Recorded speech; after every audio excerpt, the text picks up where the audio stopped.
আমন্ত্রণ জানাচ্ছি প্রিয় দর্শক মঞ্চিত নিয়মিত আয়োজন কথোপকথনে। দর্শক, আজকের ভিডিওতে আপনারা জানতে পারবেন কিভাবে সিজ ফায়ারের আড়ালে ইরান নিজেদের এমন কিছু সিক্রেট অস্ত্রের মজুদ গড়ে তুলেছে যা আমেরিকা বা ইসরায়েলের কল্পনারও বাইরে। জানতে পারবেন কেন ইরানের শীর্ষ কমান্ডার প্রকাশ্যেই আমেরিকাকে চ্যালেঞ্জ ছুড়ে দিয়ে বলেছেন যে এখন যুদ্ধ অনিবার্য। আর সবচেয়ে বড় চমকটা হলো পশ্চিমা মিডিয়া বিবিসি নিজেই ফাঁস করে দিয়েছে কিভাবে ইরান আমেরিকার অন্তত 20টির বেশি সামরিক ঘাঁটি ধ্বংস করেছিল, যে সত্যটা ডোনাল্ড ট্রাম্প এতদিন সযত্নে লুকিয়ে রেখেছিলেন। আজকের এই বিশ্লেষণটি অত্যন্ত গভীর হতে চলেছে, তাই শেষ পর্যন্ত অবশ্যই আপনারা আমার সাথে থাকবেন। দর্শক, আমেরিকা এবং ইরানের মধ্যে একটি সরাসরি সংঘাত কি এখন অবধারিত একদম? এই প্রশ্নটি দিয়েই প্রতিবেদনটি শুরু করছি। আজ 2রা জুন দুপুরের দিকে ইরানের একজন অত্যন্ত সিনিয়র সামরিক কর্মকর্তার যে বক্তব্য সামনে এসেছে তা অন্তত এই দিকেই পরিষ্কার ইঙ্গিত দিচ্ছে। ইরানের খতম আল আম্বিয়া সেন্ট্রাল হেডকোয়ার্টার্সের deputy commander Mohammad Jafar Asadi একদম স্পষ্ট ভাষায় জানিয়ে দিয়েছেন যে আমেরিকা চাইছে ইরান যেন পুরোপুরি তাদের সামনে মাথা নত করে, কিন্তু ইরানি জাতি কখনোই স্যারেন্ডার করবে না। এখানে একটা খুব গভীরভাবে জিনিস বুঝতে হবে। আসাদি যখন বলছেন ইরান স্যারেন্ডার না করলে যুদ্ধ একদম কনফার্ম, তখন এটা কোনো সাধারণ ফাঁকা আওয়াজ নয়। আসাদি অত্যন্ত তাৎপর্যপূর্ণ একটি কথা বলেছেন যা পশ্চিমা থিঙ্ক ট্যাঙ্কগুলোর ঘুম হারাম করার জন্য যথেষ্ট। তিনি বলেছেন ইরান এখনো তাদের আসল সামরিক সক্ষমতা বা তুরুপের তাস দুনিয়ার সামনে আনেনি। তাদের হাতে এমন সব সিক্রেট অপশন এবং অত্যাধুনিক অস্ত্র রয়েছে যা প্রয়োজনে এমনভাবে ব্যবহার করা হবে যার সম্পর্কে আমেরিকা তো দূর, পুরো বিশ্বের কারোর কোনো ধারণা নেই। অর্থাৎ এখানে পর্দার আড়ালে এমন কিছু তৈরি হয়েছে যা দিয়ে ইরান এই মেসেজটাই দিতে চাইছে যে যদি দ্বিতীয়বার পুরোদমে সংঘাত শুরু হয় তবে তার জবাব হবে আগের চেয়ে সম্পূর্ণ আলাদা এবং ভয়ঙ্কর মাত্রার। আজ 2রা জুন দুপুরের পরপরই সারা বিশ্বের মিডিয়া এই বক্তব্যকে লুফে নিয়ে ব্রেকিং নিউজ বানিয়েছে, কারণ সবাই বুঝতে পারছে এই কথার জিওপলিটিক্যাল ওজন কতটা ভারী। এদিকে এই উত্তেজনার মাঝেই ইরানের সরকারি সংবাদ মাধ্যম মেহের নিউজ একটি অত্যন্ত গুরুত্বপূর্ণ ভিতরের খবর ফাঁস করেছে। তাদের রিপোর্ট অনুযায়ী আমেরিকার তরফ থেকে পাঠানো চুক্তির একেবারে শেষ ড্রাফটটি নিয়ে তেহরানে এখনো গভীর কাঁটাছেঁড়া চলছে এবং এখনো পর্যন্ত ইরান কোনো চূড়ান্ত জবাব দেয়নি। দর্শক, আসল কূটনীতিটা এখানেই লুকিয়ে আছে। ইরান খুব ভালো করেই জানে আমেরিকার অতীতের ট্র্যাক রেকর্ড কেমন। শুধু কাগজে কলমে কিছু প্রতিশ্রুতি দিয়ে আমেরিকাকে বিশ্বাস করার মতো বোকামি ইরান এই মুহূর্তে করতে রাজি নয়। তারা চায় বাস্তব এবং দৃশ্যমান ফায়দা। একদিকে যেমন টেবিলের উপর আলোচনা চলছে, অন্যদিকে ঠিক তেমনই যুদ্ধের দামামা বাজানোর মতো স্টেটমেন্ট আসছে। এর মানে হলো দুপক্ষের মধ্যে আস্থার ঘাটতি এখন এমন একটা পর্যায়ে পৌঁছেছে যেখান থেকে ফিরে আসা প্রায় অসম্ভব। তাই এখন প্রশ্ন হলো, শেষ মুহূর্তে কি কোনো কূটনীতি ম্যাজিক দেখাবে, নাকি পুরো মিডল ইস্ট আবার একটি সরাসরি এবং বিধ্বংসী যুদ্ধের দিকে এগিয়ে যাচ্ছে? দেখুন, ইরানের অবস্থান অত্যন্ত পরিষ্কার। তারা কোনো মতেই স্যারেন্ডার করবে না, আর স্যারেন্ডার না হলে সংঘাত এড়ানো কঠিন। দর্শক, এরপর যে খবরটা নিয়ে আমরা কথা বলবো তা পশ্চিমাদের জন্য আরো বড় মাথা ব্যথার কারণ। আপনারা অনেকেই হয়তো ভেবেছিলেন সিজ ফায়ারের এই সময়টাতে ইরান হয়তো সামরিকভাবে কিছুটা দুর্বল হয়ে পড়েছে বা তারা কিছুটা ব্যাকফুটে আছে, কিন্তু আজ 2রা জুন দুপুরের দিকে আইআরজিসির যে নতুন দাবি সামনে এসেছে তা পুরো হিসেব নিকেশ পাল্টে দিচ্ছে। আইআরজিসির মুখপাত্র হোসেন মোসাবি স্পষ্ট জানিয়েছেন যে যুদ্ধ বন্ধ থাকার এই সময়টাতে ইরান মোটেও বসে থাকেনি, বরং তারা আগের চেয়ে কয়েক গুণ বেশি শক্তিশালী হয়ে মাঠে ফিরেছে। মোসাবি খুব প্র্যাকটিক্যাল একটা পয়েন্ট তুলে ধরেছেন, মনোযোগ দিয়ে শুনবেন তিনি কি বলছেন। তিনি বলেছেন সাম্প্রতিক সংঘাতের ফলে ইরান তাদের শত্রুদের খুব কাছ থেকে স্টাডি করার সুযোগ পেয়েছে। শত্রুর অস্ত্র, তাদের যুদ্ধ করার কৌশল, তাদের অ্যাটাক প্যাটার্ন এবং ডিফেন্স সিস্টেমের দুর্বলতা, এই সব কিছু সম্পর্কে এখন ইরানের কাছে আগের চেয়ে অনেক বেশি ডেটা এবং নিখুঁত তথ্য রয়েছে। অর্থাৎ সোজা বাংলায় বলতে গেলে ইরান তাদের শত্রুদের নাড়ি নক্ষত্র মুখস্থ করে ফেলেছে। মেহবি সাব জানিয়ে দিয়েছেন, যদি শত্রুরা আবারও যুদ্ধের ময়দানে ফেরে তবে এবারের অপারেশনের ধরন, যুদ্ধের ময়দান এবং ব্যবহৃত অস্ত্র সবকিছুতেই একটা বিশাল পরিবর্তন দেখা যাবে।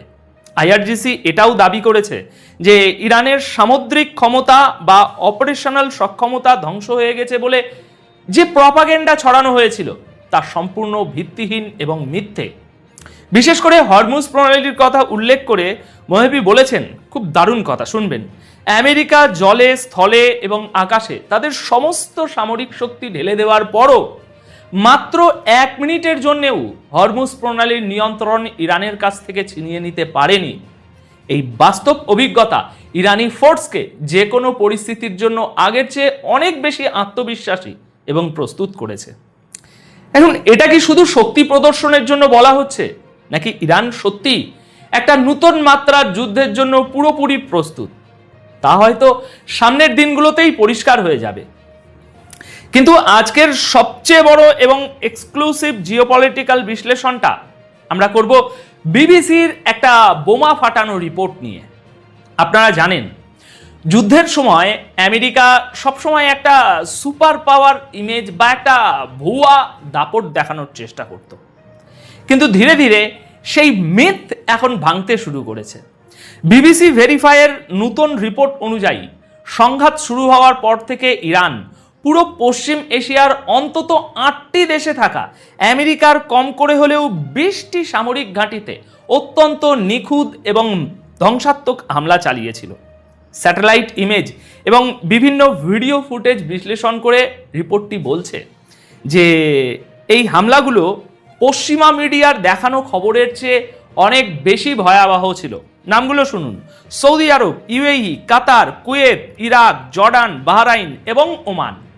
এমন কোনো আরব দেশ বাকি নেই যেখানে থাকা মার্কিন ঘাঁটিতে ইরানের মিসাইল আঘাত আনেনি।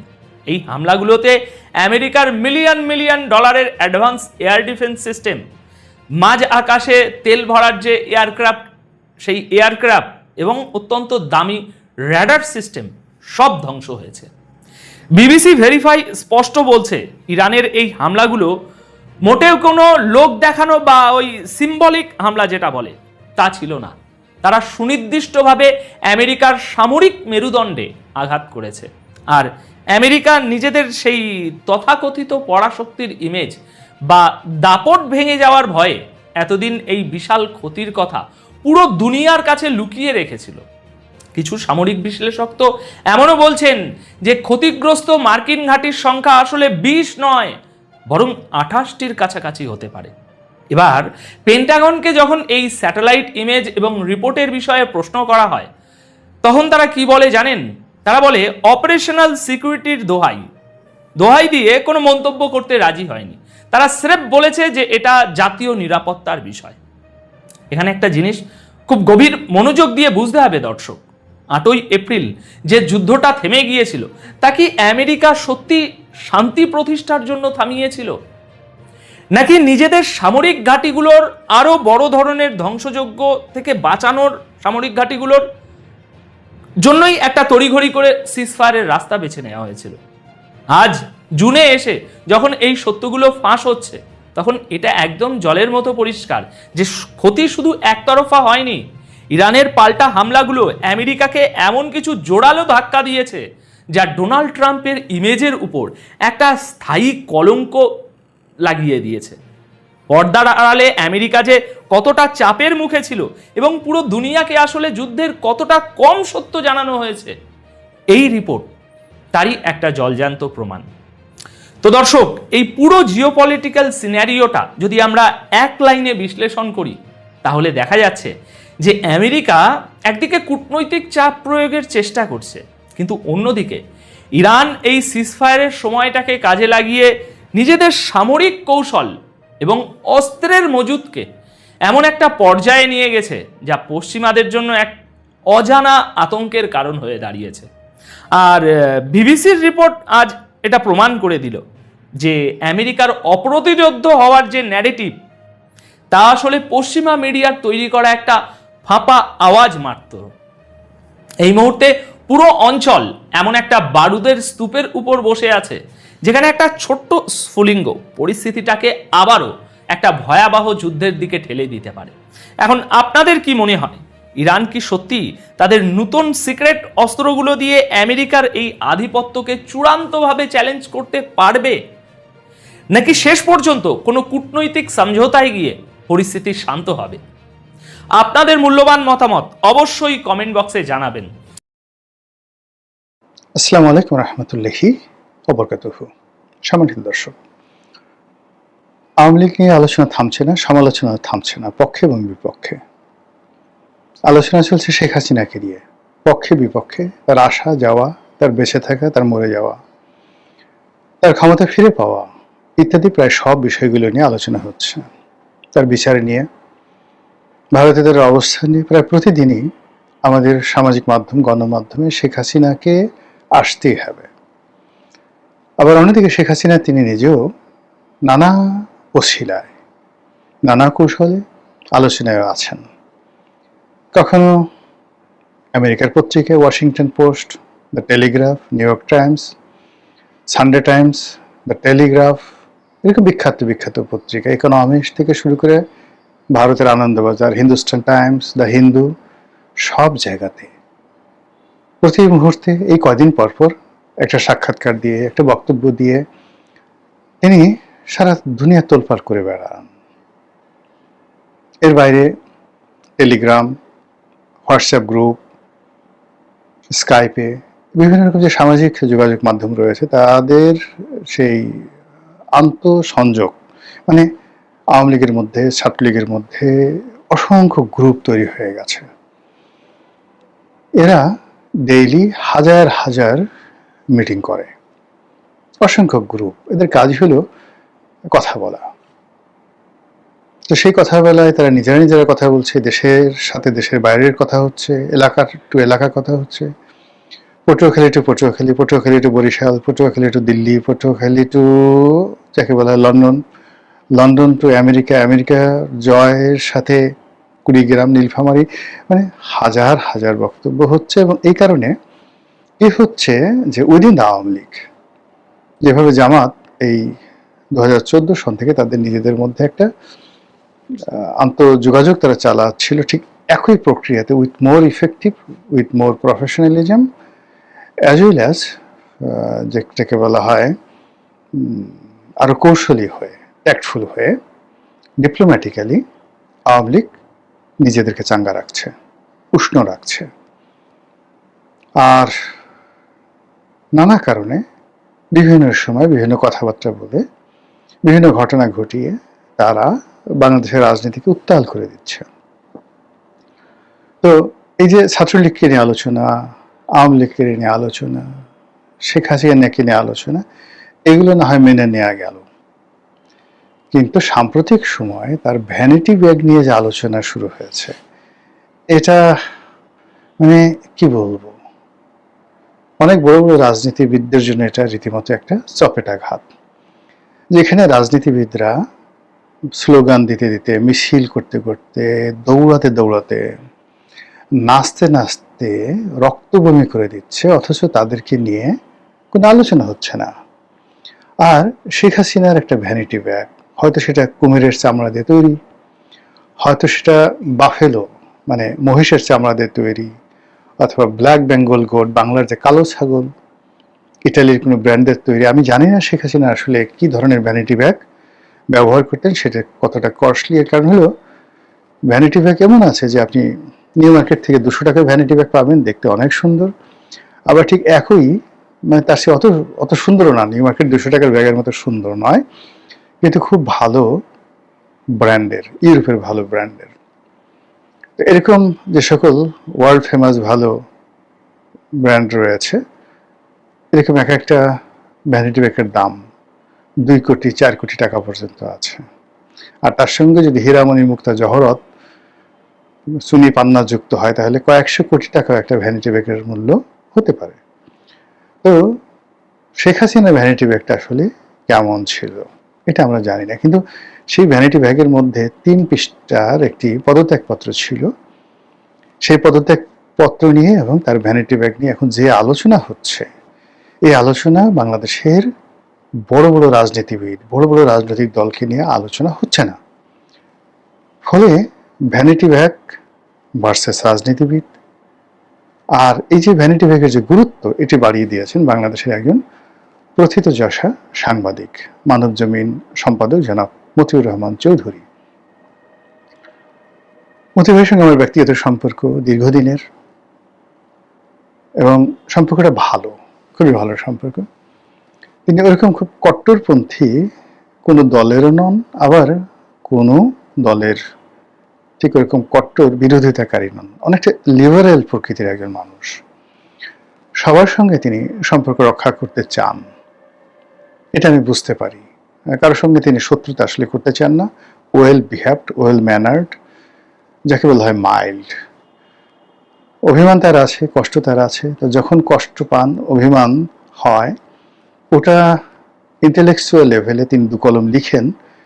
তিনি ছাড়া, তার আল্লাহ ছাড়া তার ওই কলমের মার প্যাঁচ কেউ বুঝতে পারে না, কিন্তু যার উদ্দেশ্যে লেখেন তার 12টা বেজে যায়।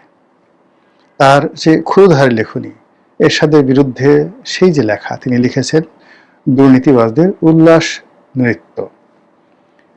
এক যে খবরের কাগজ নামক একটা সাপ্তাহিক পত্রিকায় লেখা ছাপা হওয়ার পর এরশাদ পাগল হয়ে গিয়েছিলেন। তার বিরুদ্ধে রীতিমতো হুলিয়া জারি করা হয়েছিল। তারপর যখন তিনি ইত্তেফাকে ছিলেন, তিনি বিশেষ প্রতিবেদক ছিলেন, স্পেশাল করেসপন্ডেন্ট ছিলেন, ডিপ্লোম্যাটিক করেসপন্ডেন্ট ছিলেন, কূটনৈতিক প্রতিবেদক ছিলেন। তারপর কূটনৈতিক প্রতিবেদক হওয়ার সত্ত্বেও স্পোর্টসের ব্যাপারে তার ভীষণ রকম দুর্বলতা। তিনি ইত্তেফাকের হয়ে বিশ্বকাপের যে খেলা, সেই খেলা কভার করার জন্য তিনি বিদেশে গিয়েছিলেন, এবং আমরা যারা খেলাধুলা পছন্দ করতাম তখন ইত্তেফাকে ওই যে তার যে স্পোর্টস কলাম, এটা পড়ার জন্য পাগল হয়ে যেতাম। এই হলো মতিউর রহমান চৌধুরী। তাকে কলিগ হিসেবে পেয়েছি, মানে একসঙ্গে কাজ করার সুযোগ হয়েছে সংবাদপত্রে।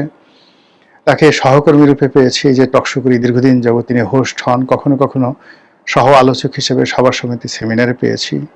খাবার টেবিলে আমরা একত্রে বসেছি, ভাবির সাথে ভালো সম্পর্ক। তো সেই মানুষটি এই বাংলাদেশের অনেক, আমি যে বলবো, রাজনীতির অঘটন পটীয়সী বা ঘটন পটীয়সী, অনেক স্বৈরাচারের জন্য তিনি অঘটন ঘটিয়েছেন।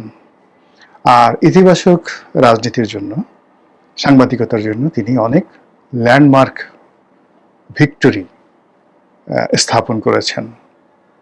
তো সেই মতিউর রহমান চৌধুরী কতগুলো বিষয়ে এই প্রথম তিনি রাষ্ট্রপতির সঙ্গে সাহস করে ইউনূস জমানাতে দেখা করেছেন, এবং সেখান থেকে বের হয়ে তিনি যে ঝুঁকি নিয়ে রাষ্ট্রপতির কথাগুলো, বেদনাগুলো তিনি যেভাবে মিডিয়ার সামনে তুলে এনেছেন, এটা অনন্য। বাংলাদেশের কোনো সাংবাদিকই সাহস করেনি।